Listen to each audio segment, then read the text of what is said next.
thank you all for joining us this evening for the first World Affairs Council program of 2019, which is, I'm delighted to say, this organization's 70th anniversary year.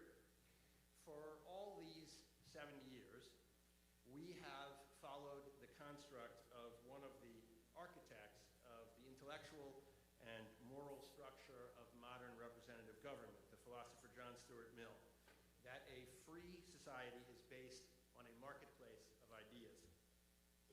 For all of these 70 years, we have been one of the country's corner stalls in America's free market of ideas, believing after John Stuart Mill when he said, and I quote, "The only way in which a human being can make some approach to knowing the whole of a subject is by hearing what can be said about it by persons of every variety of opinion, and studying all modes in which it can be looked at by every character of mind," end quote.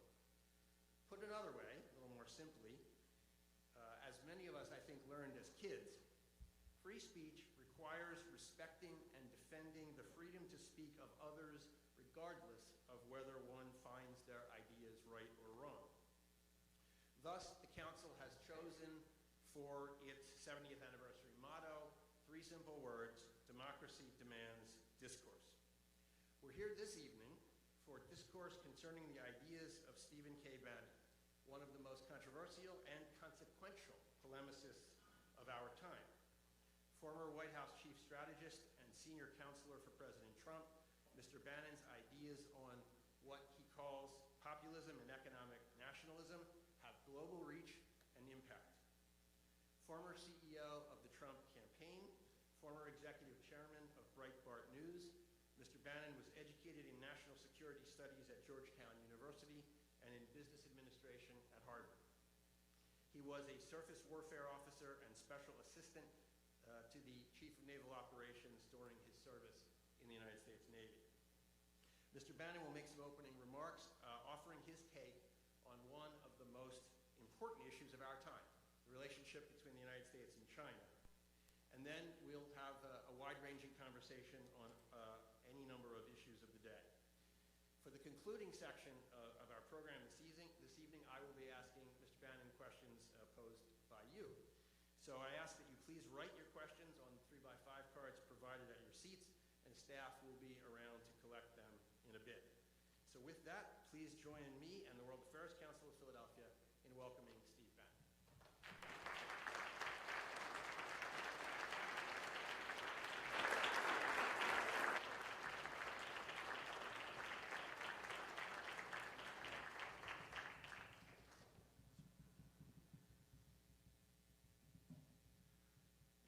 Thank you. I want to thank the World Affairs Council, Philadelphia, for inviting me. Historic day. Very historic day. In England, I guess most of you know about the Brexit vote, right? Biggest defeat for a prime minister on a major piece of legislation since 1924. You got to remember, Brexit, go back to the summer of 2016. Nobody thought, particularly in April and May,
Obama won on. They admired President Obama. They admired President Obama's wife. They did not think he was an agent of change to turn the country around. Most important number, though, was Pat Goodell. Been doing this analysis for many, many years. For the first time in American history, 70% of your countrymen believed America was in decline. And working class people and lower middle class people were adamant. They thought that the elites of the country were comfortable with that, and they were not comfortable with it. And they would follow a leader that promised, through action, to return America to former glory. And I said, we're going to simplify this campaign. 3 things. Number 1, we're going to stop mass illegal immigration, limit legal immigration, to protect our sovereignty and our workers. The black and Hispanic working class, they're the ones most victimized by mass illegal immigration, and our tech workers on these restrictions on legal immigration that we need. Number 2 is we're going to bring back jobs from China, high value added manufacturing jobs. And number 3, we're going to get out of these pointless foreign wars. We're at war with China. We're at war with the greatest power we've ever had to confront. And we're 15, 16, 17, 18, 20 years into this. And it's going to take groups like the World Affairs Council in Philadelphia, one of the great historic cities in America, to understand this and to get the word out. We're not at war with the Chinese people. We're not even at war with the nation of China. We're at war with a radical cadre of the Chinese Communist Party, personified by President Xi, individuals like Wang Qishan, Li Hu, other names that you will start to get familiar with in the years ahead. They're not shy about the war. In fact, they published a book in 1999. If you have any book to buy and read, it's this. Kind of difficult to get. I think on Amazon it costs, I don't know, 60, 70 bucks. I think the Naval Academy, Naval Institute Press published the first one in 2002. It was written in 1999, right after China got most favored nations and got into the WTO. These 2 individuals, 2 colonels, it's called Unrestricted Warfare. 2 colonels in the Chinese and the PLA wrote it. They talked about, it's a very dense book, very hard to understand, the most important book on military strategy since Clausewitz. They talk about there's 3 types of war. There's information war, there's economic war, and there's kinetic war. And they project out over the next 10, 20, 30, 40, 50 years. They said it's obvious that these 2 systems, a totalitarian Confucius, mercantilist system, and the liberal democratic West are going to be on a collision course. First in the Western Pacific, then on the landmass of Asia, and then throughout the world. And they have to get into kinetic war with the West they have lost. So like Sun Tzu, they said, we can never allow ourselves to get sucked into the vortex of a traditional military conflict with the West. It's information war, and cyber war, and economic war. And that's where the entire process of One Belt, One Road, Made in China 2025, all these buzzwords you've heard about, started to come into place.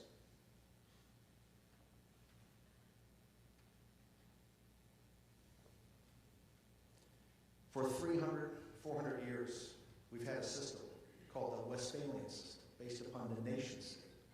Okay? What the Chinese are advocating is a radically different system. And this system was personified in the week of President Trump's inauguration. Go back to January 2017. Early in the week on Wednesday, President Xi goes to Davos, right?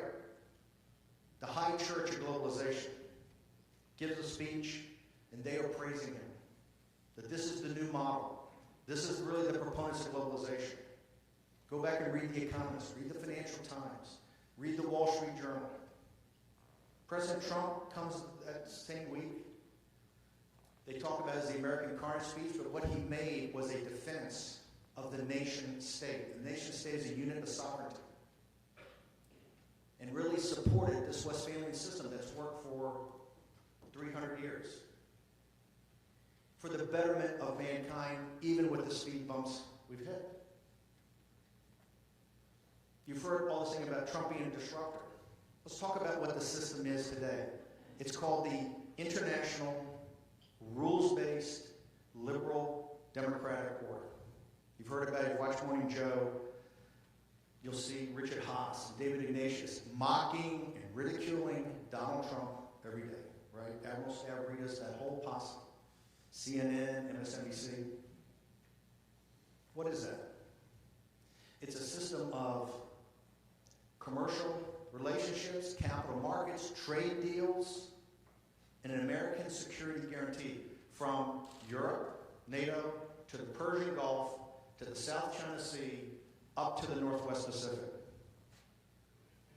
Where the central idea of American national security and foreign policy for almost 100 years has been that we will never allow one central power to control the landmass of Asia or Eurasia. Now, what Donald Trump said is that in this international rules-based order, right now, it's something that our founders never intended and we never intended it to be. It is literally a series of protectorates from NATO to the Persian Gulf, to the South China Sea, to the Northwest Pacific. These are not allies. They're protectorates. Remember, we have a $1 trillion defense budget. It's not $780 billion. That's the face amount. When you add in all the overhead, you add all the other charges, you add all the other departments, Department of Energy, you add it all up, it's $1 trillion. It just so happens to equate to our annual deficit, right? Which is a structural deficit that's going to go on in perpetuity. And that's because of American obligations in NATO, in the Persian Gulf, in the South China Sea, in the Northwest Pacific. And all Trump said, and this is the revolutionary thing he said, he's not an isolationist. He's the exact opposite. He says, where it's in the vital national security interest of the United States, it'll be in the vital national security interest of our allies in that area. So yes, NATO, it's got to be 2%, right? You got to start paying your freight. You got to spend it on operations and equipment and interoperability. Persian Gulf, we go to Riyadh. Why? To begin the formation of a Middle East strategic alliance with Israel, in Jordan, in Egypt, in the UAE, in Kuwait, in Saudi Arabia. Against what? Persian or Iranian expansion. In the South China Sea, the aircraft carriers of the 9 islands they've made, which are central aircraft carriers. I know this as 21-year-old, 22-year-old. I was a junior officer on a destroyer that steamed the South China Sea, keeping those sea lanes open. But back in those days, we went with our radars up, our guns turning. Under President Obama and Bush, that didn't happen. Safe navigation because the Chinese had built islands down there and started to exert their influence on what they think, is a territorial internal sea. And then in the Northwest Pacific, Korea, Japan, not coming anywhere close to the cost of the defense of the Northwest Pacific. And what Trump said is economic security and military security are combined for national security. We can't be upside down on trade deals with the EU. We can't be upside down in the Persian Gulf. We can't be upside down in the South China Sea or the Northwest Pacific. We need a new trade deal with Japan. We need a new trade deal with Korea. The guys in the nations in the South China Sea got to put a little something in the hopper. There's got to be a new deal with Saudi Arabia, in the UAE. Europe has got to start to pull their weight. That's the revolution of Donald Trump, and that is why he's hated and detested. We should say that's one of the reasons he's hated and detested. If you go around and listen to this stuff all the time, of all this highfalutin talk about our values, look, I understand, we have the same values, we believe in this, but values mean something when decisions get made. And here's what the deplorables were telling the nation and the world. It's their money that underwrites that. But more importantly, it's their kids at the 38th parallel. It's their kids on those ships in the South China Sea. I know, I served with them. It's their kids in the Persian Gulf. I know because my daughter, a West Point grad, was an officer in the 101st Airborne in Iraq. When her non-commissioned officers are Hispanic and African American, that never had any benefit from the system. It's their kids. It's their kids up there in the Ukraine. Right? They don't want it anymore. They want a new deal. The whole system rests on their shoulder. They don't want to hear Richard Haas. They don't want to hear David Ignatius. They don't hear all these elites that mock and ridicule when it's their money and their kids. And that's what Donald Trump gave a voice to. Now, the Chinese plan is ambitious. One Belt, One Road is more than just a geopolitical expansion. If you know McKendron, I know most of you do here that come to the World Affairs Council, that's the Scottish strategist that talked about the Eurasian landmass. Who controls that landmass? The world island can control the world. That's why Napoleon and Hitler and Genghis Khan, Alexander the Great, they're all heading in the same direction, right? But it's more than that. It's to break the Westphalian system of individual nation states. What they've used is the British East India Company model of predatory capitalism. Remember, the Chinese have not been one entity for 4,000 years because they don't understand how to have barbarian management, right? They have barbarian management of the United States. We'll get to that in a minute. They look at us as a tributary state, just like they look at Pakistan as a tributary state. We are Jamestown to their Great Britain. It's one of the reasons the trade thing is so, not just far off, there's no easy solution. We send them soybeans, we send them grain, we send them cattle, we send them hogs, we send them natural gas, we send them Apple products and Boeing jets. Oh, excuse me. We don't send them Apple products and Boeing jets. They manufacture all the Apple products there. Now in their joint venture with Boeing, they manufacture all the Boeing planes there, just like they do the cars. And One Belt, One Road is to break that and turn that into a network of administrative units of which they're the central decision maker. Xi told us this in his 18th Party Congress speech. It went 3.5 hours. 3.5 hours. This is the greatest enemy we've ever had. And I don't know 10 people in Washington that have read that entire 100-page speech, which they very specifically lay out what they're going to do. The Western media, CNN, BBC, they picked the former Chinese president and looked at his watch because it took so long and fell asleep a couple of times. It's supposed to be very funny. Xi walks through the end of the Westphalian system, the end of the nation state, in China's new program to turn these into administrative units. Their other plan, looking at us as a tributary state, and where the cutting edge of the war is made in China 2025. You've all heard about it. What does it stand for? Here's what it stands for. Through forced technology transfers and intellectual property theft, and remember, the intellectual property theft pales in comparison to the forced technology transfer. In other words, gets access to the market, we essentially have to turn over our IP so they can recreate it. Made in China 2025 is where they're going to go advanced chip design, artificial intelligence, robotics, maybe even genetic engineering. The conversion of that is going to be modern manufacturing, of which they're going to own, and they're going to sell back to you. A totally audacious plan was conceived. But until Donald Trump arrived, it was going to succeed. The elites, the David Ignatius and the Morning Joe crowd mocking and ridicule Trump, they got this thing. I'm sure you've heard of it. The Thucydides trap. Heard of the Thucydides trap?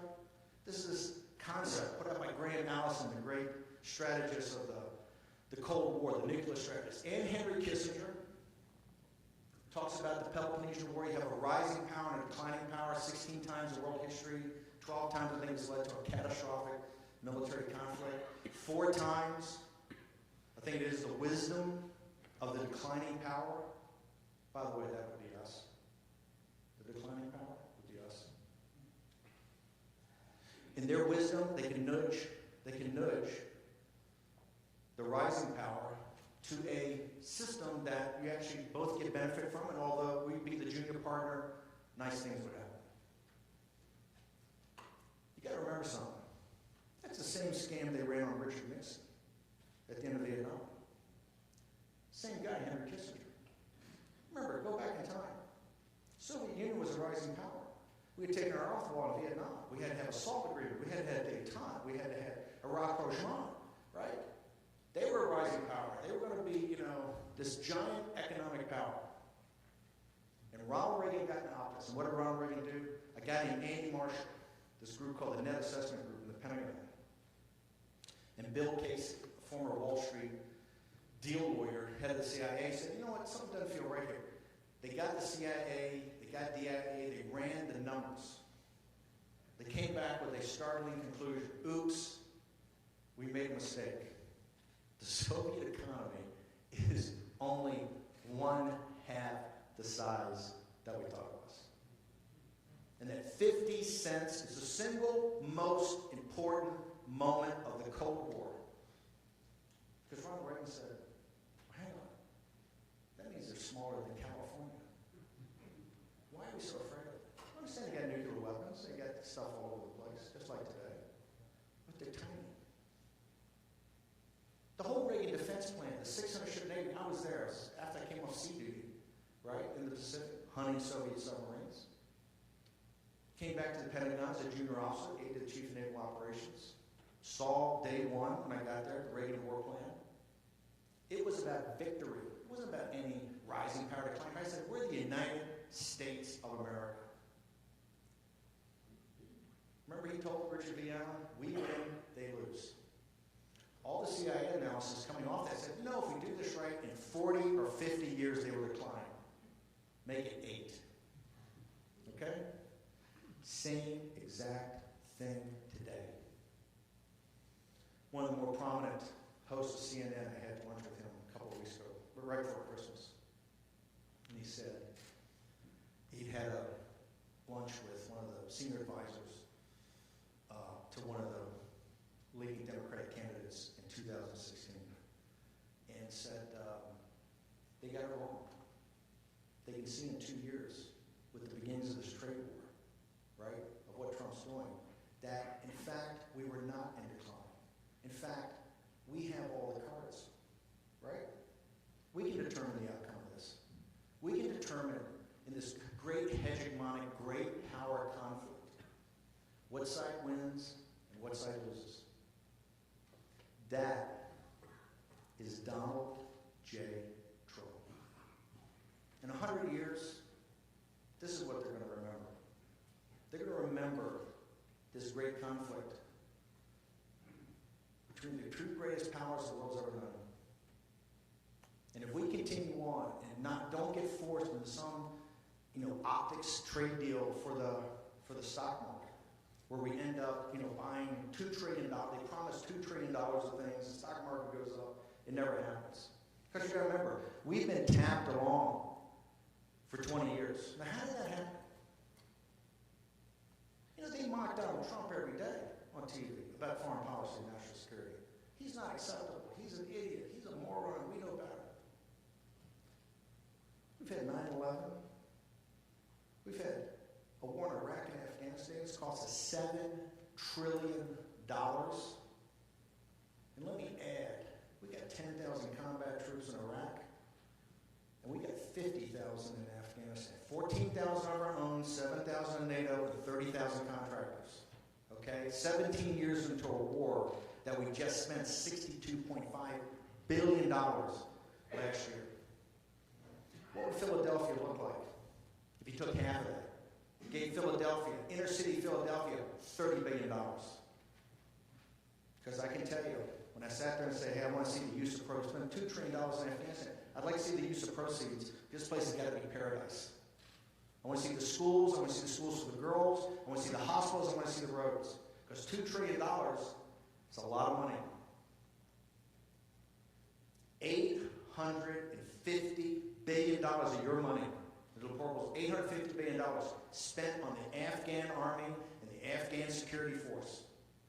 And yes, this will be the same Afghan army and the Afghan security force that will not deploy and go out and attack the Taliban today. The same Afghan military and the Afghan security force that shot the Secretary of Defense of Afghanistan right before Christmas and wounded General Scotty Miller, who was sent over as the new head of American troops. That. The guys that beat Genghis Khan, Alexander the Great, the British at the top of their game, the Russians. We took the world's greatest fighters and turned them into the world's worst army. That's this. It's not about political affiliation, trust me. I'm a right-wing military hawk. And in the West Wing and in the National Security Council, I was a dove. I was saying, hey, folks, hey, because the apparatus that you see everyday mouth by David Ignatius and Admiral Stavridis and Richard Haas at the Brookings Institute and the Council on Foreign Relations and the conservative places too. It's not about ideology.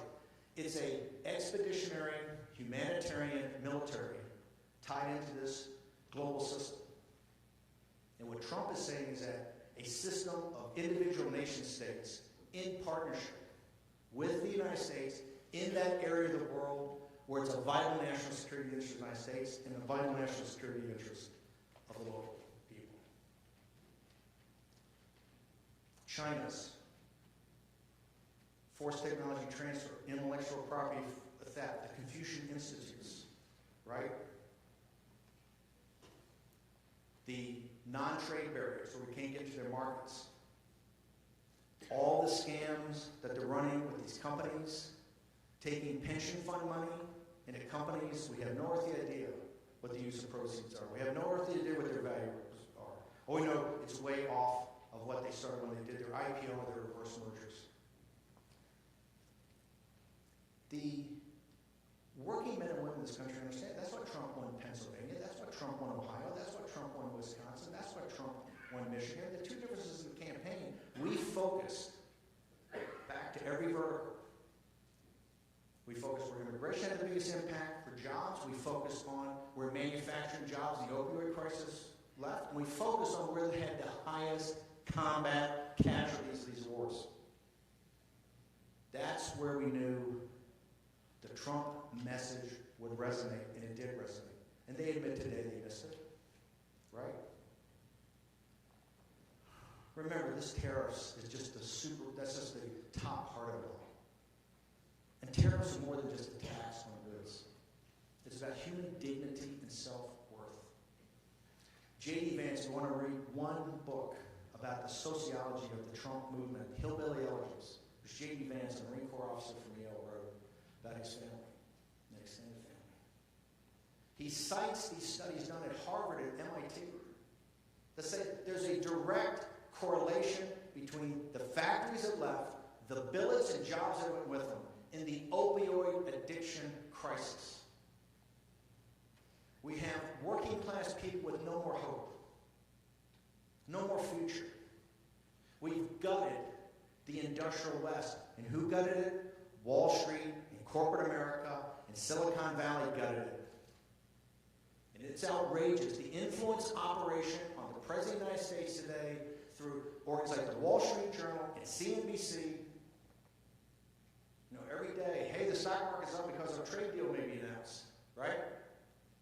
We're talking about the next 20, 30, 40, 50 years of setting something right that we've taken our eye off the ball for the last 20. Remember, the day that we signed the World Trade Organization to let them in, from 1946 to that moment, compound annual growth rate of the United States economy was 3.25%. Through wars, recessions, 3.25%. From that day to the day Donald Trump raised his hand on January 20th, 2017, 1.9%. Now, there were a lot of reasons for that, but the most significant reason is that Wall Street and the pension fund money of the workers was invested in turning Japan into an industrial powerhouse and de-industrializing the United States. It's the most important issue of our time. And there's more misinformation about it, and people aren't engaged in it. And that's why, hopefully in 2019, I'll have the opportunity to come and to speak to more audiences like yourselves. Remember, you're the heir of the revolutionary capital of our country. We're not an imperial power. Over there, they warned us all the time, we're not an imperial power. We're breaking off from imperial power. We're a revolutionary power. That's the single most important thing today. We're not an empire, okay? We're not an idea, we're a country with a border and land and people. In particular, our most important resource is not the capital, is not the land, that's all fantastic. It's the backbone of our society is the deplorables. The working men and women that in the Revolution and in the Civil War and in World War I and World War II and in Vietnam and in these endless wars we're fighting in the Middle East have been the backbone of that. And if we take care of them and focus this and focus on the leadership of the Chinese Communist Party, just like Ronald Reagan, we too are going to have victory. Thank you very much.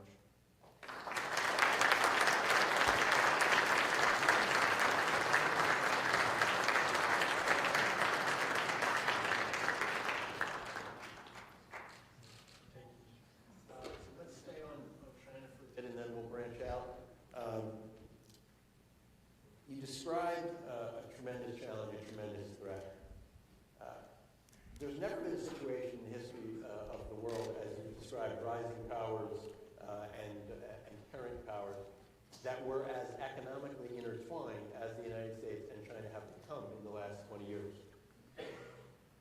You might have done those things differently and we might not have gotten that intertwined, but we are today. There's not a person in this room whose house isn't filled with goods made in China. If we were to try to thwart their plan, as you described, it could involve an economic dislocation of an unprecedented nature, much beyond the costs that economists are already ascribing to the tax.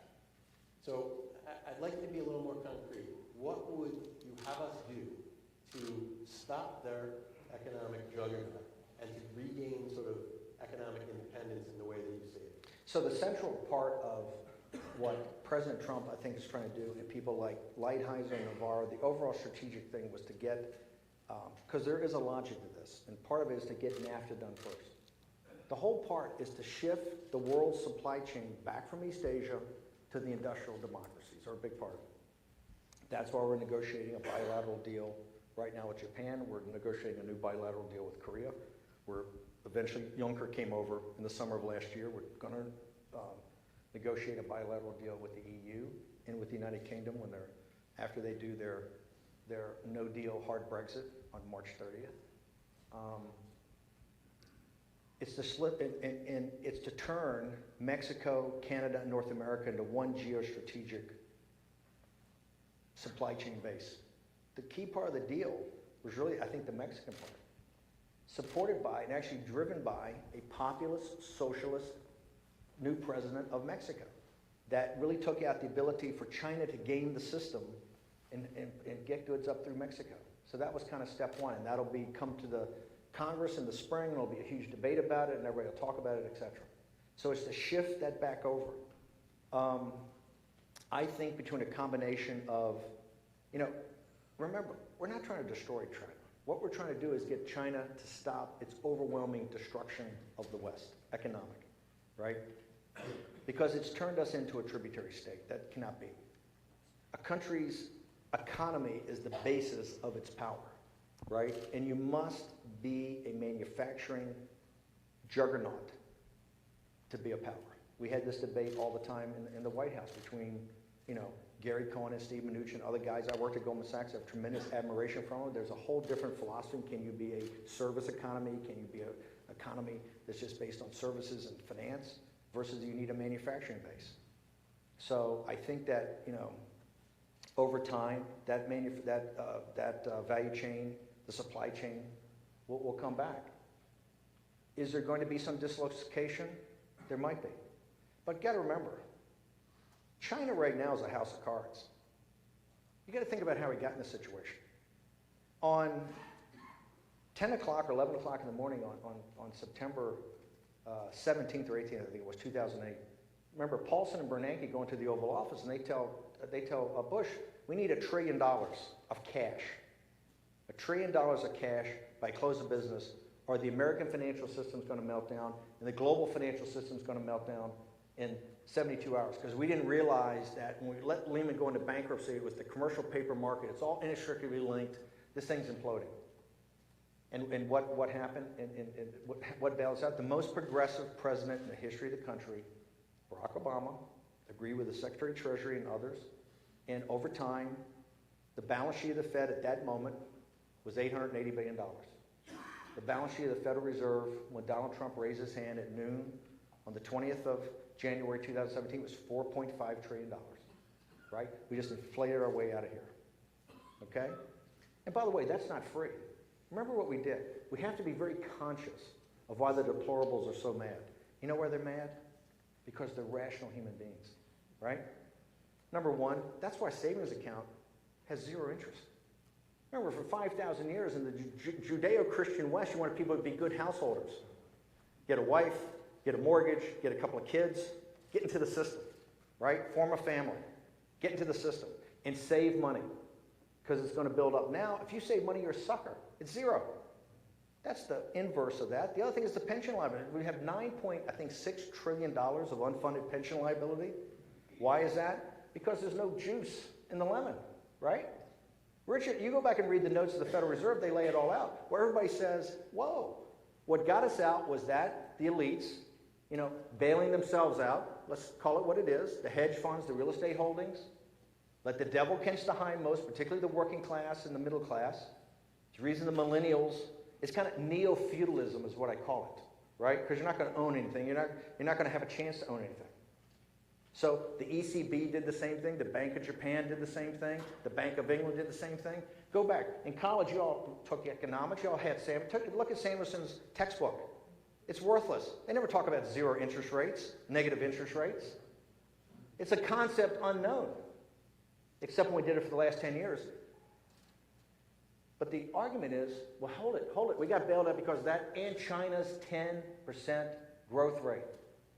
It's all ephemeral. China just turned up the spigot, just printed money. $35 trillion of RMB. The U.S. banking system, and you bankers can correct me, I think the U.S. banking system, total assets are $19 trillion. The most regulated banking system in the world. And I would respectfully submit that maybe 10% of those assets maybe are non-performing, but we kind of haven't agreed upon, look the other way. Otherwise, we'd wipe out all the equity in banks, so it's $19 trillion. In China, it's $49 trillion. Now, we've hermetically sealed China through the Swiss system and others. We've hermetically sealed China, so when it implodes financially, it can't bring down the whole system like Lehman Brothers in the commercial paper market. In 2008, I think it was $5 trillion. $44 trillion of loans and credit, plus additional $35 trillion of RMB. Why do you think they're in the Persian Gulf cutting deals? Why do you think they're in sub-Saharan Africa? One Belt, One Road is not just predatory capitalism like the East India Company, right? To basically entice the elites and get these countries under debt they can't pay off. It's also, they pay the workers in RMB. In the Middle East, they're offering, hey, you can't get Aramco public, you can't get that $2 trillion valuation from these guys in the city of London or Wall Street, we'll do it, but you got to take RMB because they print so much. It's a house of cards. It's time the American elite and the financial elite of the party of Davos are held responsible for what they've done. We had a financial collapse in 2008 and nobody paid the price for it.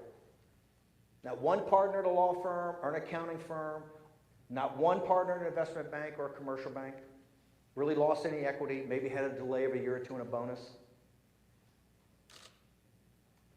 Financial crisis is going to face, that's coming up, is going to pale in comparison. Well, we have $45 trillion of leverage. China's, which no number comes out of there makes any sense, and we just agree upon it. And Wall Street keeps pushing. And what are they doing in the Oval Office every day on TV for Trump? You got to get a trade deal. Have to get a trade deal. You got to let them off the hook. If you want to see what we're up against, go to the White House site. Navarro and Lighthizer wrote a 50-page report called Chinese Aggression in Technology and Manufacturing. It's up there on the White House site. It'll take you an hour to read it. You read it, you'll see how they've come after us and how we have to fight back. But the elites in this country, particularly the financial elites, have exacerbated the problems in Beijing, and to me, should be held accountable for that. And there will be some dislocations, to answer your question. Let's turn to Russia. I want to put aside questions about investigations and conspiracies, and I want to talk about your view of national interest when it comes to Russia. So there's been a point of view that's been ascribed to you, and I want to know if it's true. And that is that we should not view Putin's Russia as essentially a hostile power determined to undermine the United States, but rather as a potential ally united by a common threat from jihadi forces in the Islamic world and mass migration from Africa and the Middle East. Is that view correct? Is that your view? In Reagan's time, the Soviet Union was the size of California today. Russia, its economy is smaller than the state of New York. Okay? It's in a demographic death spiral. It creates nothing, no real technology. It's got a lot of bad guys that run it, a kleptocracy, right, of KGB guys, kleptocracy, and they have a lot of weapons. And they want to get it on, okay? I spent my youth on a Navy destroyer hunting Soviet submarines, right? Went back to the Pentagon in the early years of the destruction. And back then, the Soviet Union was a big enemy, but I never saw the hatred. You're in Washington, D.C. and say anything about Russia, they want to lock you up and say, Russia ultimately is a natural ally with a Judeo-Christian West, okay? And I realize they're bad guys, they're bad hombres. You got to keep your eye on them, but there's no need for us to get up into Syria to start fighting. We got bigger fish to fry. We have an enemy in the CCP, in a country that's been around for 4,000 years, that is so sophisticated in its economy, so big, right?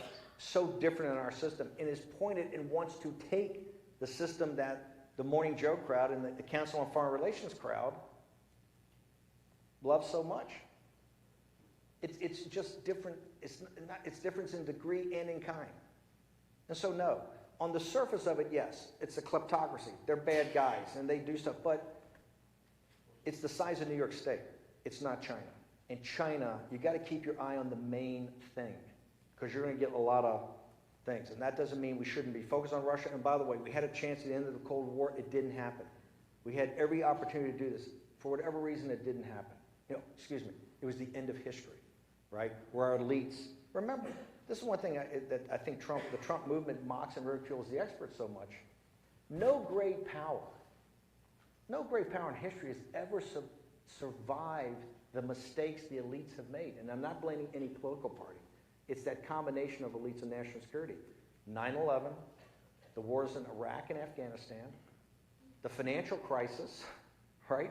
And at the same time, we financed the rise of China to the detriment of financing our own industrial plant and productivity. No great power has ever survived this. If we do it, it's because the deplorables in this Trump movement has gotten back to what are the core basics of American greatness and what we need to do. So that's why I hold these people in contempt, and that's why, yes, I think Russia over the long period. And if I said this in Washington, D.C., their heads would be blown up. You know, Rachel Maddow right now, you know, Bannon's an agent of the Russians because he... No, but to me it's just logical. And you never hear these people talk about China. But Russia's the size of New York State. A lot of bad guys, a lot of bad weapons, but we can handle it. So you've described an alternative view of world order based on the nation state. The phrase that the campaign and the president has used to summarize that is America first. I want to ask you about the language. Right? So we all know the historical antecedent. That phrase comes from Americans who were, in the 1930s, either pro-Nazi or at least took the view that we should be neutral with respect to the war between Britain and Nazi Germany. Even if one wanted to accept the worldview, why use that phrase? Why go back to a pro-Nazi phrase? Well, first off, I think there's a huge break in American history, right? That people today, I don't think have, you know, except for guys like you, myself, people in this room, don't make even a tenuous connection to Lindbergh and to those guys. And I'm not sure they were pro-Nazi as much as they saw a different order, that they didn't mind fascist power and the rise of fascist power, which is, I think, a slight difference. But America first, I think, resonates because it's not America alone, it's America first. It's America's interests first. This is what economic nationalism is about. This is what the deplorables. It's not that we're not going to be good neighbors. It's not that we're not going to be great allies. It's not that we're not going to get into these international organizations and help them thrive. That's the thing with Trump. Trump is not an isolationist.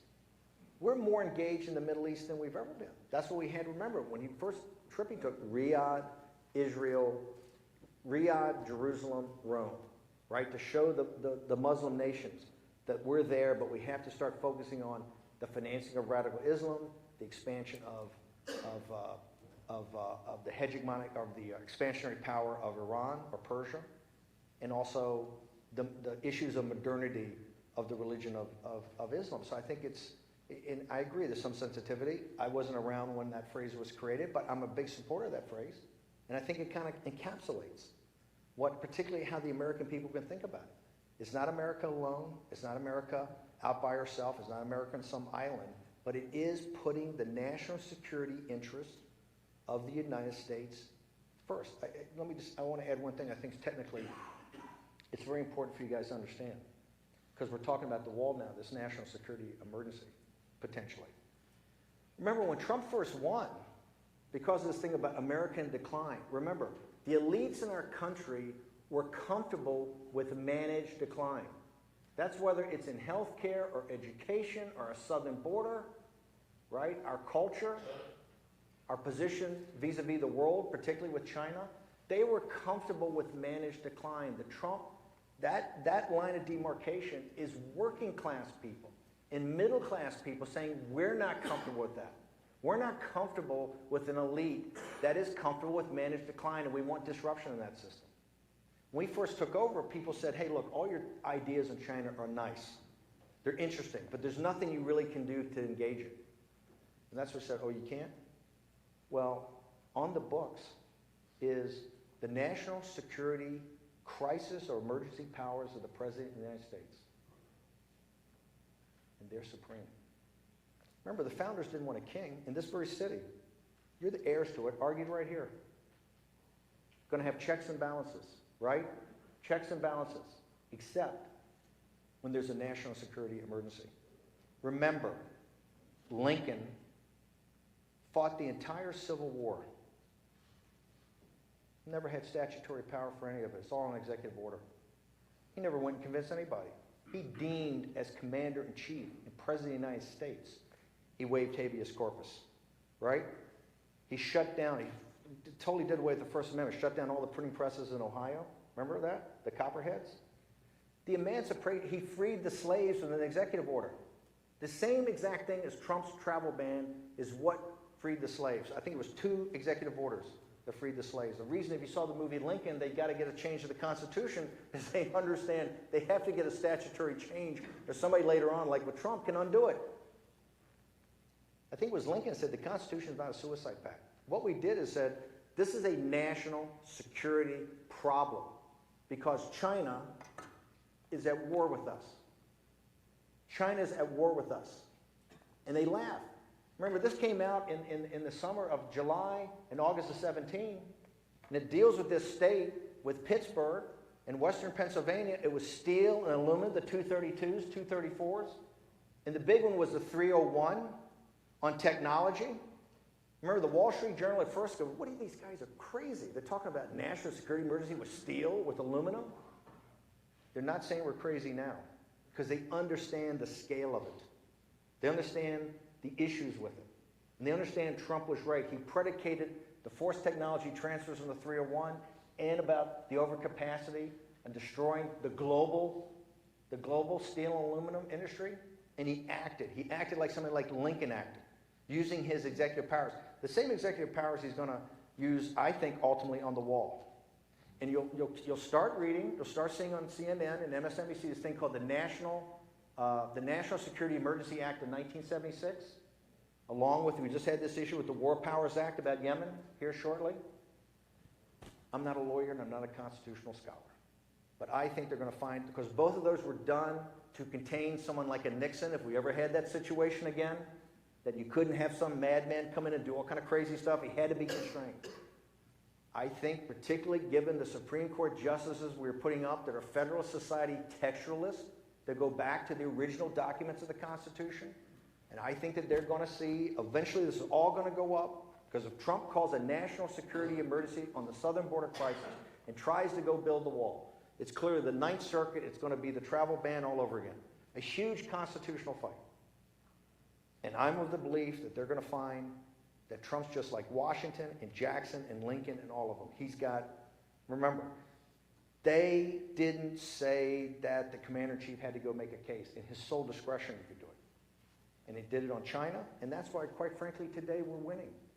Because not just our countrymen, but the world's capital markets thought it couldn't be done, and the Chinese didn't think it could be done. Now they understand it can't be done, and they understand there's somebody in Washington, D.C. that has the power to do it. I'm going to come back to the wall. Yes. I want to explore your concept of the grievance of working class voters who voted for Trump, and the populist movement that's led to. So I want to read you a quote which a lot of people might find sort of indistinguishable from the views that you've described here. Here's the quote. "You're a slave in your own country. Each year you get to keep less of the fruits of your labor. Each year it gets more difficult to carry the burden that aliens have placed upon you. Each year the cheap labor of aliens makes your future less secure." That is from George Lincoln Rockwell's 1967 book, White Power, the leader of the American Nazi Party. How is it wrong for millions of Americans to believe, as they do, that the concept of populism you've described is neo-Nazi?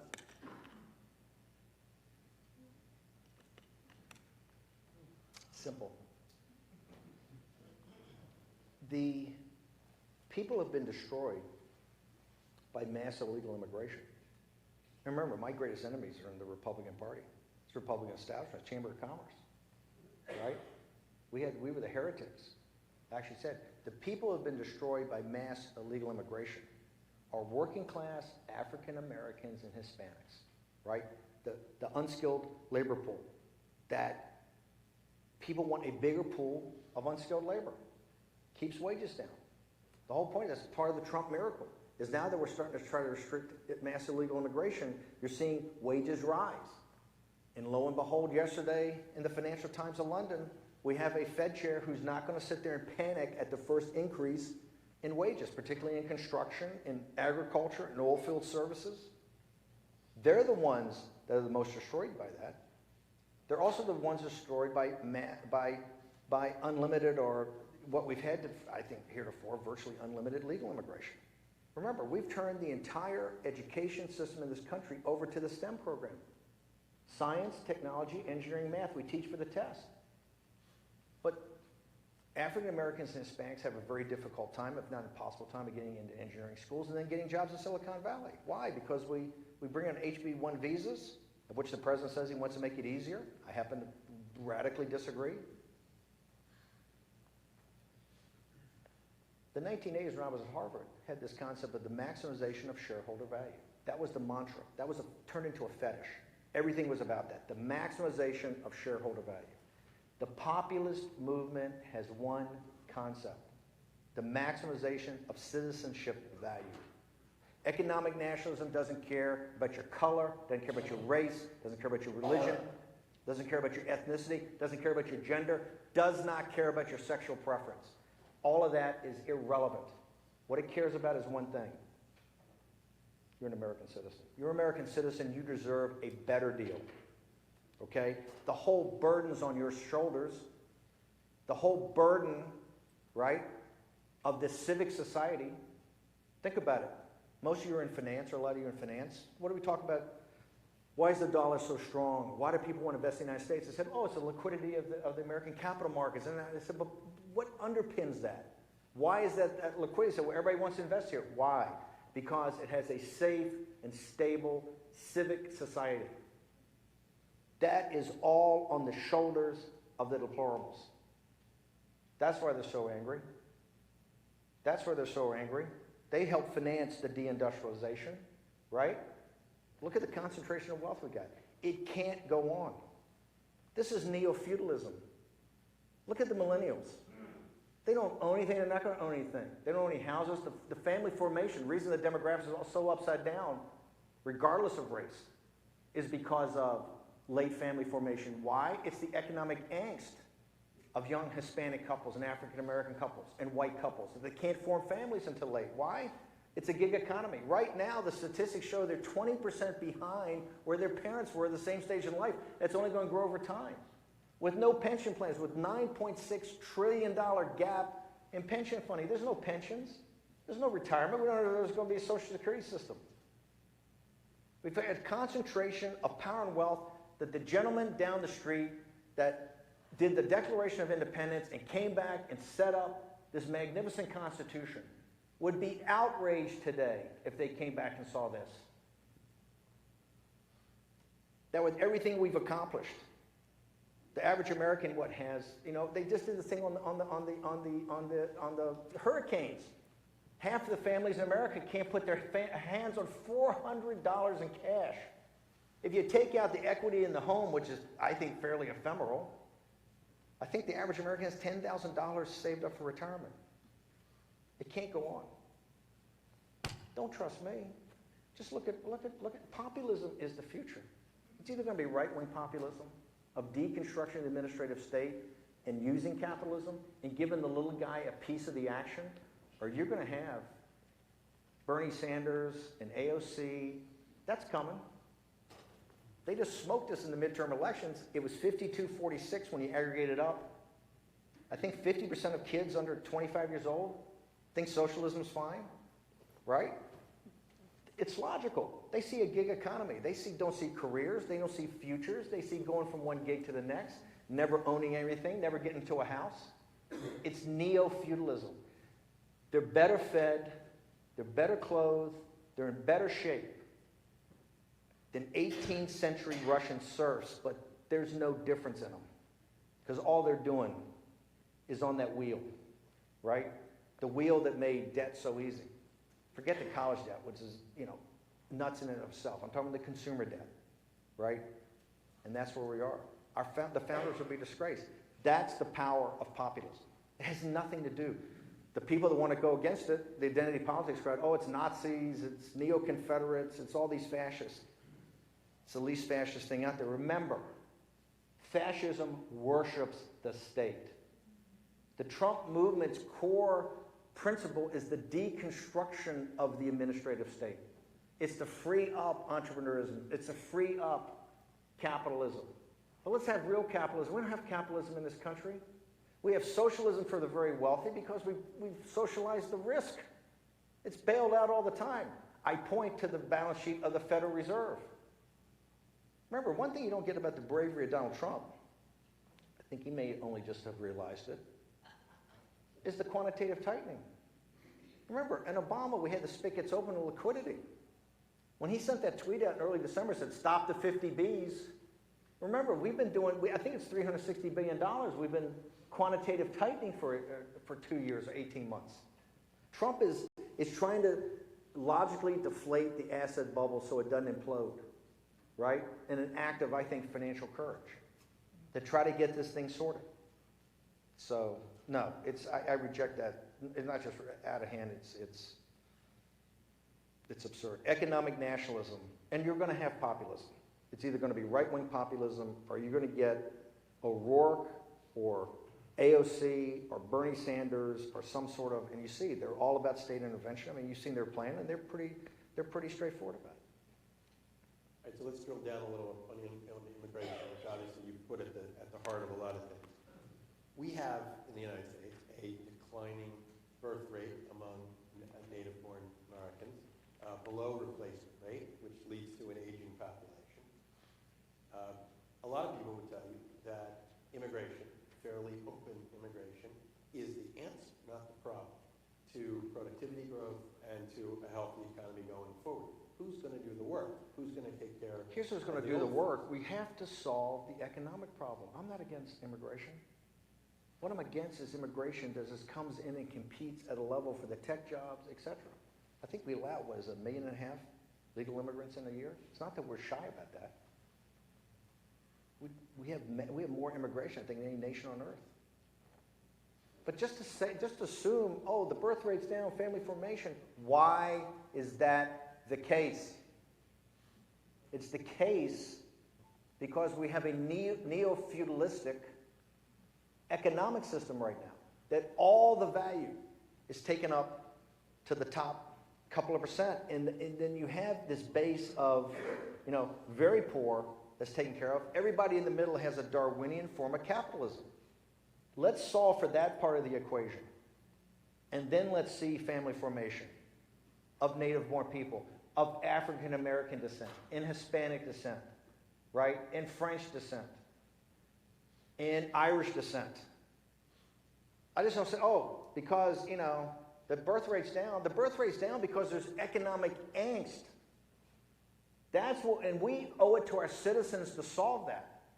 Look, I adamantly fought the tax bill. It's pretty well documented, right? I'm a populist. I didn't think it was the way to go. It had certain elements on the corporate tax rate to make us competitive with Germany and China and others. But I'm not opposed to putting a bigger tax burden on the wealthy, people that make money. We got to do something. Because if you look at the program of AOC and the others, they're talking about a fundamental redistribution of the assets. They're going to go to a European model at its start and then roll from there. And we're going to have all the nightmare of socialism, right? The way to solve it is to solve for that part of the equation where we start to have family formation. We start to have a robust society. We can do this. It's not that, look, if we can take on China in less than 2 years, have them on their back foot, and they're on their back foot, they're begging for a deal. If you had said that at the beginning, during the Trump campaign, if you had said we'd have China on its back foot and actually shown that we can drive the course, and people laughed in your face. All the experts have said that's impossible. It's not impossible. We're the most powerful nation on earth. We're the most powerful nation in the history of the earth. There's nothing that we can't accomplish, and we can certainly accomplish this, and yes, if we need immigration, look, here's the thing. If we don't solve for that, if we don't allow and have, I went to a land-grant university before I went to Georgetown and Harvard. I went to a land-grant university engineering school, right? Today, I think my engineering school is 75% Asian, South Asian. It's not because it's not because the Hispanic and black and white kids, working class kids aren't smart enough. It's that those countries they're paying $45,000 a year, and their nations are financing it. The local kids pay $12,000 a year. So that arbitrage, that finances, part of the reason it finances the school. We have to make sure that inner city Philadelphia and St. Louis and Detroit, right, get a shot at Silicon Valley. That's one, it's the right thing to do. We owe it to our citizens to do that. They're our number one priority. They're our number one priority. And that's what you should fight for every day. And we're going to have to do this. Look, I worked at Goldman Sachs in the merchant department. I understand higher operating margin leads to higher stock price, leads to bigger bonuses for executives. I got that part. I can do the math, right? Maybe the margins are not so high, and I think people freak out about that, but we'll catch up with productivity at some other time. But there's got to be, this system we have today cannot continue and will not continue. Okay, two more historical quotes about immigration. In 1924, So I know we're going to get to some real fascists now, not just Lincoln Rockwell. We're moving. In 1924, the governor of Georgia, Clifford Walker, spoke to the Ku Klux Klan convention. And he said, America should, quote, build a wall of steel, a wall as high as heaven against immigration. In 1989, in his farewell address to the nation, President Reagan, who you fondly referred to, yep. President Reagan said America was, quote, a shining city, a city with free ports that hum with commerce and creativity. And if there have to be city walls, the walls must have doors. And the doors should be open to anyone with the will and the heart to get it. It sounds like you agree more with Governor Walker than with President Reagan. Well, no, I think that, we have a crisis on the southern border, and now the wall has become symbolic or totemic, right? But we have to talk about what that crisis is. I mean, we're either a sovereign nation or we're not a sovereign nation. It's Obama and money from Obama that helped build part of the wall, is Bush and others. We've had a consensus in this for a while. If people thought that, the system we have today or some sort of variation of it could continue on. And remember, it's the black and Hispanic working classes it's the education system, the healthcare system, particularly in the southern states. But the effects of the immigration is up in Ohio. It's up in Michigan. It's the opioid crisis. It's the crime. It's all of it. The world's got 7.5 billion people. What, 5 or 6 billion would like to live in the United States of America? I don't hold that against them, right? I've been a person from day one that said this is a biblical tragedy what's happening in not just in Central America, it's happening in sub-Saharan Africa, okay? This is a global crisis. But is the solution in sub-Saharan Africa among the working class people of Italy or Hungary? Is the problems in the triangle nations of Central America on the working class people in Texas and Arizona and New Mexico? The answer is no, it is not. And we have to be more engaged. President Trump just allocated $10 billion for aid to southern Mexico and to the triangle nations. I don't even think that's enough. We have to get engaged there. We have to help them make their countries great again and solve it. Just like I had dinner last night at my place with one of the senior guys in the Italian government. And they talked about Italy's commitment, corporate commitment, and its government's commitment in sub-Saharan Africa and in Libya and in Niger. They get it because guess what? As he said, the issue is not tanks running across the Fulda Gap in the North German plain. The problem is in the Middle East and in Africa. And we have to solve that, but we have to solve it together. So we can go through as many quotes as you want tonight. No. You got to understand, I do this all the time. Right? I do this. And that's fine. But this is just a way to avoid the problem. The problem is that we have a political asylum system, right, for political refugees. And then we have an immigration system for people who want to come here for a better life. It's just the practicality is everybody that wants a better life, just can't happen to the country. It just, the math just doesn't work like that. But we have a very fair, I think, today, and the president clearly, with Tom Cotton and others, want to have a more merit-based system, right? And I'm a supporter of that. But we have to stop the mass illegal immigration because the people that are damaged by that are not the people in this room. It's not me personally. It's the African American and Hispanic working class in our country. Let me talk about two more of the Can I get another quote? Can I No. have one more quote? Say another No one. more quote. Give it to me. Fresh out. The governor of Georgia was that was That was a good one. So I want to talk about you've repeatedly talked about, and obviously the phrase "Make America Great Again," the idea of a kind of a glorious past. So I'd like to ask you to sort of be specific about when you believe, either from an economic point of view with respect to average American, average standard of living, what it costs to buy a car, what it costs to live in an average-sized house. And even more importantly, perhaps, in terms of the fairness of our society. Right? When was it better? We had earlier generations in which there was legal racial segregation, legal discrimination against women, outright criminalization of sexual minorities. When was it better?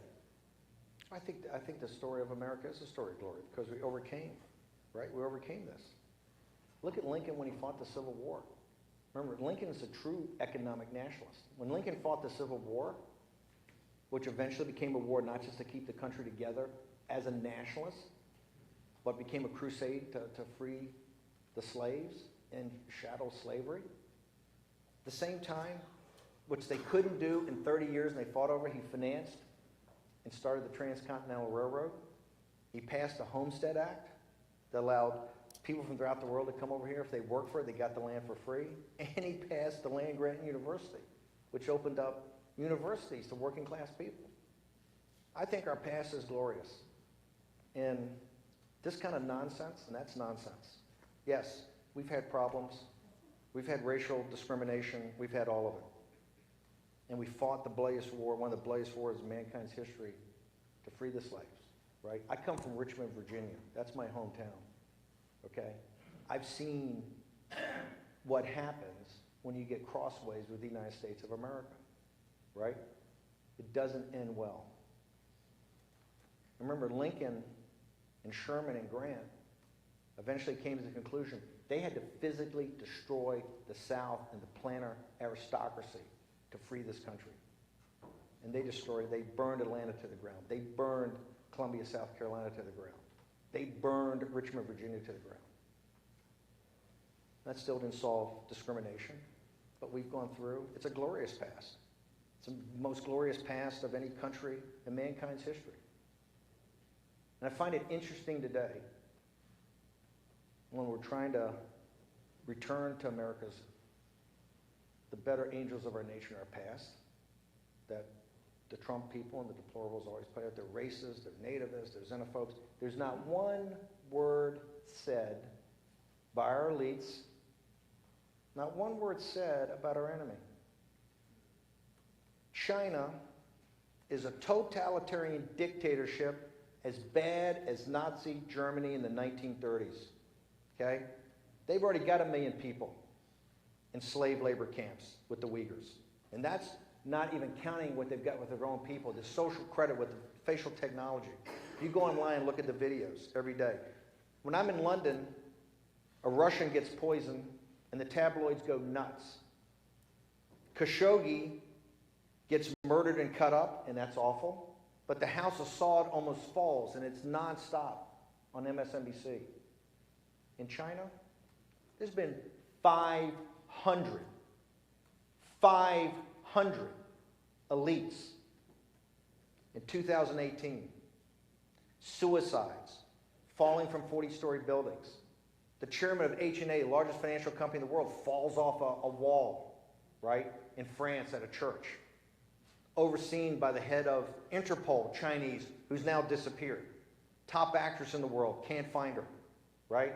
Jack Ma fired from his job. A consolidation of power. Head of Macau security. 500 Chinese elites in a consolidation of power by a radical regime. Crickets. Why is that?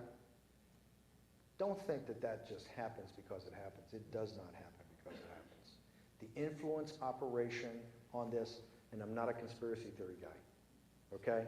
The reason this system, the party of Davos, the way they roll is the way they roll. It's all out there in front of you, right? The nullification project, what happened today in Britain? No Brexit.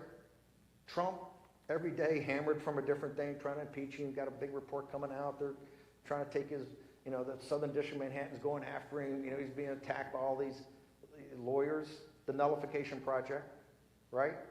The system's just not going to sit there because you win one election, pat you on the head and say, what a great idea. Here, Bannon, Trump, here are the keys. Go do what you want. It doesn't work like that. They fight back. What the system in England's pretty simple. The Goldman Sachs, the City of London, the global corporations want another vote. They want a do-over, right? Just like they want a do-over here. They got a do-over in 18, beat Trump 52-46. Change the House of Representatives, going to have a huge impact on Donald Trump's presidency. It's a nullification project. But it is not a conspiracy. It's in your face. So when I hear about all the faults of the greatest country on earth that every day has worked to make that better, all I say is MAGA. So the voters, as you've said, the voters engaged in this nullification in November. And many would say that was a rejection of Trump. You said before the election that it was a referendum on Trump, that Absolutely. it was Trump's first re-elect. Absolutely. Well, he lost. He did lose. That's what I think. And people go on Rachel Maddow, their heads are lighting on fire. Democracy's over. You know, remember, democracy's over when Orban starts winning elections with 2/3 of the vote. Salvini starts winning elections with 2/3 of the vote. When Brexit happens, when that happens, man, we got a problem. Democracy's over because these populists and nationalists are winning. I said from day one, and I said I'm proud of 100 days out on Hannity. He said how many? I said today you held it 35-40, right? Here's what it was. It's the great thing of democracy. The Time's Up movement, the resistance, and Tom Steyer's, group, they went out and out-hustled us. I don't think the Trump campaign and Trump ever got focused on making it a referendum himself. It's kind of a little bit all over the map. But what they did in May, June, and July is when they knocked on doors. They registered voters, then they went back and gave more information, and then they got them out to the polls. They won exactly like we won in 2010 with the Tea Party movement, and exactly like we won with Trump. Trump came out of nowhere. That was all grassroots. The left, and particularly the more progressive left, won that election the old-fashioned way. They outworked us. And I've said, and I've told all the guys associated with Trump, in this state of Pennsylvania, which I believe if Donald Trump does not carry in 2020, he will not be president of the United States. That he has to carry this, and the only way you're going to do it is a grassroots effort. So we lost fair and square. I'm not sure it's a rejection of his economic plan. I think they have definitely a different set of ideas, particularly about how Trump governs in the House of Representatives, which you could not lose. And I said from day one, don't focus on these Senate things, don't focus on the governorships, they're important. I would love to have the governorship of Pennsylvania. It'll make 2020 much easier. But you lose these House seats, and it could be over. And you're seeing right now that there's a new sheriff in town, but that's democracy, right? You got to get back up, and you got to dust yourself off and get back on it. I am quite proud of the fact. I disagree with him ideologically, but someone like Cortez, she doesn't know much, and what she knows is all wrong. But she's got what you can't coach. She has grit. She had, $17,000 against a guy who was going to be Speaker of the House. You know what she did? She knocked on every door. And she gets slammed in her face. And she went back and knocked again. That's leadership, right? She's going to have a huge impact, I think, and others like her. I think that's great for American democracy. I don't agree with Ms. Cortez, right? But I love the fact of how she did it. It's just the Tea Party of the left, right? People are engaged. They're more engaged now. Trump has, remember what he did? What Cortez and Tom Steyer and the resistance and the Time's Up movement, they understood something about Trump that the Republican establishment didn't believe. They understand he's a transformative figure and a historic president. Not just with the judges, but with the deconstruction of the administrative state. That he was going to be in their personal lives 10, 20, 30 years from now. It's a Kafkaesque nightmare, right? Trump will never leave unless we force him out. That's where they knocked on the doors. They out-hustled people. They outwork people. I think there's 25 or 30 seats that were lost by a total of like 47 or 50,000 votes. That's hustle, grit, and determination. And I tip my hat to them, and I think if we don't get back up on the horse and focus on the grassroots, all power in this country ultimately comes from the grassroots, right? And that's what I think today is turning about. You're not going to persuade a lot of people. People kind of believe it. Maybe some in the middle, but it's turning out those people that believe in you is the most important thing. So I think democracy in this country is healthier than it's ever been. But we had 113 million people. You know, I had a not-for-profit. We modeled it. I think we were thinking, 80, 90 million votes. The participation numbers were blow-away numbers. So I think we're in healthy and good shape. I'm going to turn to questions from the audience. Sure. Who do you see as President Trump's biggest threat as a Democratic candidate in 2020? So, look, here's the way I think it's going to play out, right? And with the Democrats, I think you're going to get President Trump will be forced farther and farther, I think, to the right, particularly as we go through 2019. And although we have a healthy democracy, I think 2019 looks like it could be the most vicious and vitriolic year in American politics since 1856, which was bloody Kansas and Senator Sumner getting his brains beat out on the Senate floor. I think we could be in for that because I think it's going to be very rough, right? So I think if you look at the contours of it now, Trump will get forced more and more to the right, and you're seeing a little bit of that currently in the wall debate, right? I think that clearly the energy is on the progressive left side in the Democratic Party, where you have O'Rourke and Warren and Bernie Sanders and Kamala Harris and others. I happen to think they're going to have a start with 45, but narrow it down pretty quickly, but have a real punch out. I don't think a moderate will really make it through, a Bloomberg or a Biden. And I think you'll have somebody quite far on the left. And I happen to think of that group, that both Kamala Harris and O'Rourke could be very formidable candidates. However, I happen to think right now you're going to have, if you look at Bloomberg and Romney and Biden, I think they're going to come back and make an argument to the American people. You have the xenophobic, nativist, racist, misogynist Trump movement, right? And you got a bunch of left-wing crazies that want to, socialism. We have to have not a third party, but a one-time national unity party.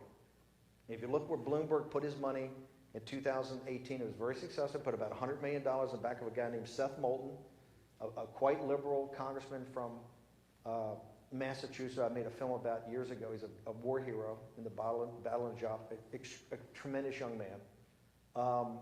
They picked some of the best candidates, and I think that they are going to argue in the summer and spring, fall of 2019 that they need a one-time unity party of a Biden or Romney or a Klobuchar. I don't know who it will be, but it'll be a party because everybody will be so sick of Trump versus the far left. They'll say we need one time to bring the country together, right, and kind of proceed on. And so I think right now O'Rourke but I do think, I said this about Avenatti on the Bill Maher show a couple months ago.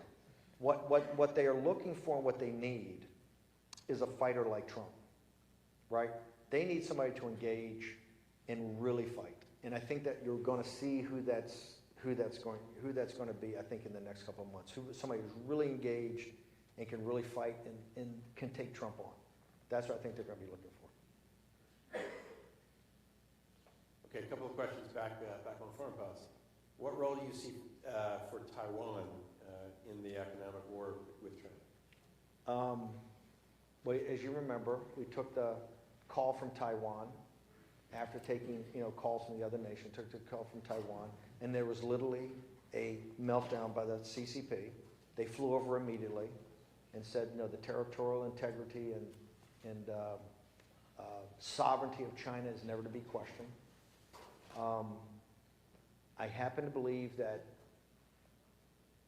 as we engage now in this economic war and it becomes obvious that we're going to win this economic war, I think the third phase, the kinetic, which they never wanted to go to, I think we have 3 areas of concern. I think Korea is a huge area of concern, not North Korea. I think the whole South Korean peninsula of those guys saying, hey, maybe we opt out of the system.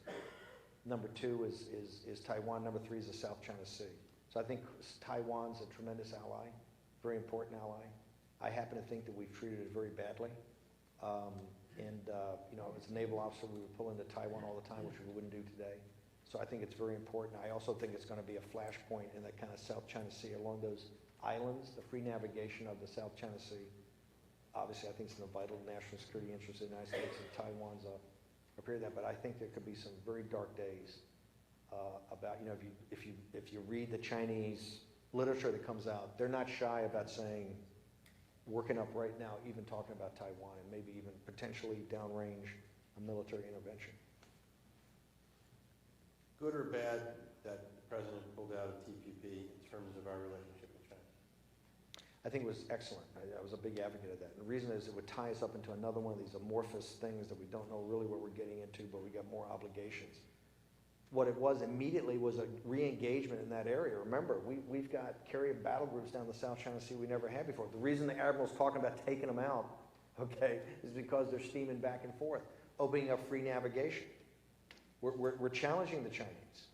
And we've immediately, you know, looking to re-engage. Remember, South Korea with the election of President Moon was kind of their Brexit. It was kind of opting out of the kind of the Chaebol system. We've done more than ever to re-engage with South Korea and talk about wanting to have a new bilateral deal. Remember, Trump's thing of economics and military being combined for national security is a huge leap in Washington, D.C., because they try to bifurcate them. That's why they always focused on the arms situation in North Korea. What the Trump program was is, no, North Korea is a vassal state of the Chinese. The overall war is we're engaged with Chinese. They're a vassal state. That's why Kim keeps going to the Home Office all the time to get instructions, right? But back in the old days, it was just, you know, oh, we have to use that separately. No, it's all part of that conflict. And I think Pompeo and the president are doing that, and that's why I think Korea, we're finally starting to make some movement in it. So, you know, I think we've got, in that regard, some tough years ahead, but now we're at least engaged, right? Like I think we have to be engaged.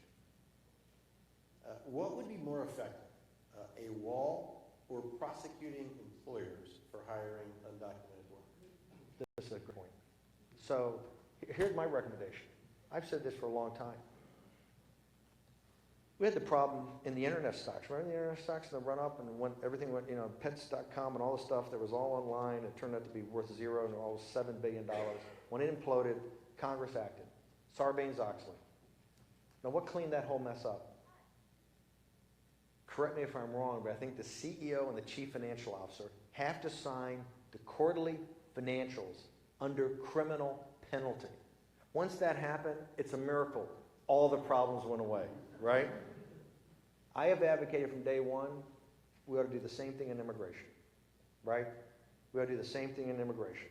We ought to have a Sarbanes-Oxley where the CEO and the chief operating officer have to sign under criminal penalty. The burden's on them. It's not on us and ICE agents and the Department of Labor running around. That's playing the game. No games. How about this? You're going to hire American citizens, or you're going to hire legal aliens that are here in some sort of work permit or whatever, but we've got to cut the game. So listen, I think they're both needed, but principally we need to start at the corporate level and have more enforcement. We have more ICE raids and all that, but essentially I think in all this, I think we have to make the elites start to take responsibility. Have to take responsibilities in capital markets, have to take responsibility in corporate behavior, have to take responsibility in this thing of illegal immigration. You've got to cut the magnet out, right? So I think that that's absolutely essential. And to me, I would be a huge advocate and will be in the future of this kind of Sarbanes-Oxley for this, to make sure that the people that should be responsible have to act accountable. Okay. What does success look like to you in terms of America's relationship with China? What's the goal? I actually think the goal is to have a governing apparatus that has what I call the Deng Xiaoping faction to it, which believe in collective leadership and partnership with the United States, right? That and not trying to have some hegemonic war. I think that until, and I'm a non-interventionist, but until there's regime change of this radical clique, this radical cadre of President Xi that just claimed himself president for life, Wan Xishan, who I might add, Michael Bloomberg in Singapore right before Thanksgiving, got up on a stage like this and said, this is the most important and powerful man in the world. Another one of our elites that I think got to be called into account for his handling of China. I think that there's got to be, and we won't have peace until that thing is sorted. I happen to think that that'll be sorted in the next couple of years, right? I think there's tremendous turmoil in China, and I think that they understand the value.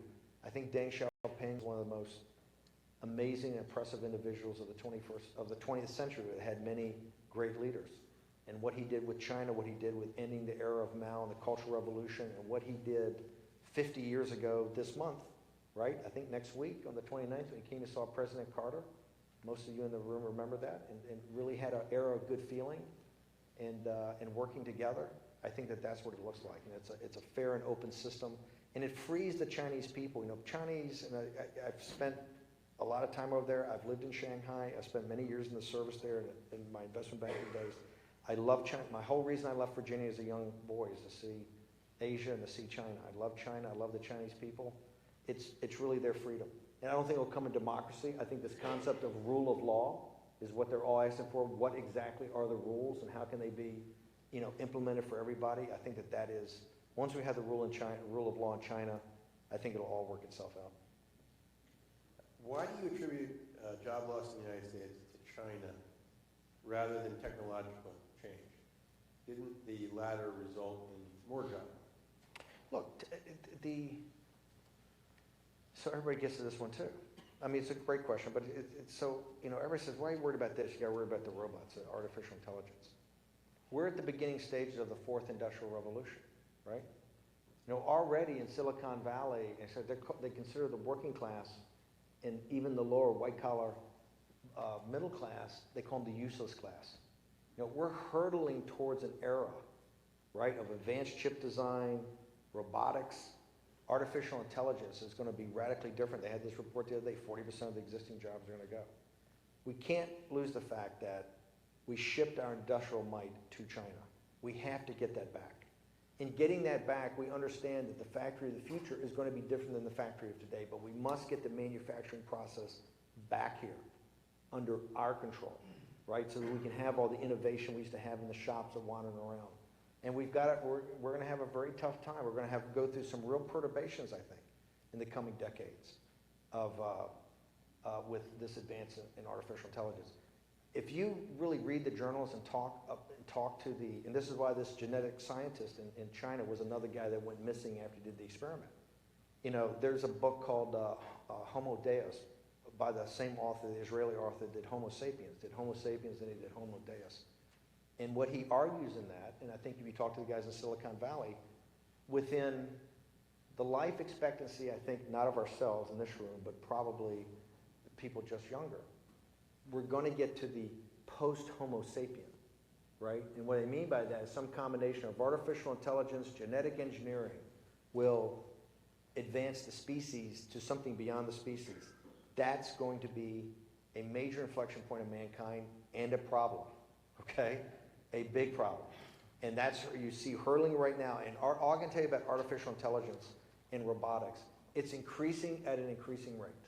And nobody knows where this thing plays off. And if you listen to people like Elon Musk and other guys in Silicon Valley, and particularly some of the defense contracts that are coming out, this whole concept of artificial intelligence and 5G and what the Chinese are doing, it's going to lead us down to, you know, I don't know, maybe an arms control agreement or something, but it's rapidly, and it could overwhelm us very, very quickly. So technology is huge. But I think we've got to get the manufacturing base back, and then we'll implement the technology improvements here under American supervision. Two questions left. I'm going to go back to the phrase you've used a lot about deconstructing the administrative state. So the modern American state, many would argue, eased America's suffering in the Depression, saved the world from Hitler, went to the moon, extended civil rights, won the Cold War, cleaned the air and water from its worst days. In other words, the modern American state's done a lot of good things. Yes. What do you want to deconstruct about it? What happened is that, and that's a smaller state that's more powerful. I'm not an anarchist, and I'm certainly not a libertarian, right? But what you've had is that the progressive left came up with a great concept, how to get away from elections, right? So they created this thing, the administrative state, that's just not the alphabet agencies, but also even in the cabinet positions, that they have their own, when you see laws that are 2,000 pages, remember the Federal Register of really how the law is going to be implemented is 100,000 pages. They have their own legislative branch. They have their own enforcement branch. They have their own administrative judges. You have a completely massive fourth branch of government that the founders never thought of. It's the reason Gorsuch and Kavanaugh, Scalia ended with conservatives, kind of the Roe v. Wade and the gay marriage, the social stuff. This concept of the Chevron exemption, which is about administrative law and who has power, the courts in judgment or the administrative courts. The Chevron exemption is the throughput that connects Gorsuch and Kavanaugh and other judges that will be named. Because what they're going to do with the White House counsel's office is start to take apart that bureaucracy. This is much more than deregulation. This is about taking apart a fourth branch of a government brick by brick. And it's one of the most successful parts of the Trump administration that's never talked about. I happened to be with one of the lawyers today. There was a White House counsel who's back here at a Philadelphia law firm. That was one of the leading people in this task force and what they've accomplished already. So no, the state and the American government and the American state has done tremendous things, and we're going to do tremendous things in the future, like confront China, right? And make sure that we have free navigation of the South China Sea. We're not an anarchist. We're not saying we shouldn't have any government, but the government today is so overwhelming and so in every aspect. That's why in deconstructing, we're trying to unlock the animal spirits, right? And the kind of motive force of capitalism. That's what's going to do it, is to take apart that part of the state that suppresses that. And that is going to be the alternative to the AOC, Bernie Sanders, all that, which wants more state. They want more intervention. That's what the debates, I think, are going to be populist in nature about what form of them. A more entrepreneurial that tries to give the little guy a bigger piece of the action, right? Versus just this kind of nanny state that just overwhelms you both economically and in your personal life. Okay, last question. You've obviously said a lot of things very positive about President Trump, his agenda. This questioner wants to know, what are your thoughts on drawbacks of Trump's America? Trump's America? I think Trump's America is, the way President Trump, listen, I think that, like tonight, I mean, how many times have we had this discussion? There's so many things that are really relevant to the world and where we're going that the mainstream media, people just don't want to talk about, right? President Trump is a disruptor. He was elected as a disruptor. Doesn't mean a destroyer, doesn't mean to bring it down, doesn't mean to bring the temple down around you, but a disruptor. In that, in any type of, at the same time, we're going through the beginning of this fourth industrial revolution, which is disruptive in and of itself, right? So it's a time of churn and uncertainty in the world. But if you believe in freedom and you believe in self-reliance and if you believe in the individual, as we've always believed, right? You can, in some sort of collective way, see our way through this. So is Trump America's got problems? Yeah, it's got problems. But would I rather be on our side of the football? And let me give you a specific example. 2 years ago, we wouldn't even talk about China because it was too big a problem and there was no solution. So the foreign policy elite said, hey, we're just going to kick the can down the road. And we'll have more strategic economic dialogue as they steal. Remember, the forced technology transfers, the forced technology transfers of Boeing and Apple is $3.5 trillion over the last 10 years. That's independent, I think, McKinsey studies. That doesn't include the intellectual property theft, which is another $3 trillion. That's $6 trillion in the last 10 years of going to the heart of American capitalism, which is our innovation, right?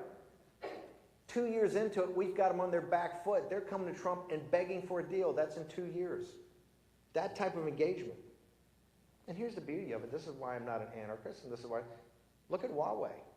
If Anbon Insurance Company and H&A are really the front organizations of the money laundering and influence peddling of the Chinese Communist Party on a global basis and all the financial capitals of the world, which it is, Huawei and ZTE are the technology arm of the PLA.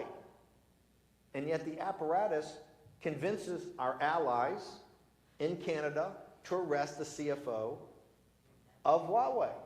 And by the way, when I said, she's not just the CFO, she's the daughter of the founder. It would be like if Bill Gates also owned the Pentagon, right?